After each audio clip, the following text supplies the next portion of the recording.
Pag-refer ka na ngayon ah. Shoutout sa mga mangangatay. Mangangatay ng native. Shoutout kay Pare Painosi. Salamat sa pagbigay ng native na manok. Paki-follow ang page niya, Painosi. Paglabas namin sa kanto kahapon, sabi ng mga tao, sa lalo na ninakaw. Mga kaibigan, di po namin yan ninakaw ha. Binigay po ng aking kumpare. Kita nyo naman po. Tulong nyo na lang po kay Painosi kung saan niya kinuha. Oo. Kami pinagbigyan lang.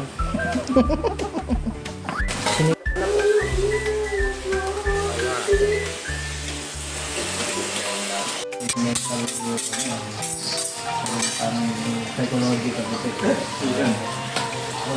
Nakikita mo naman kasi yung accomplishment kay Duterte lang.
Yum yum yum.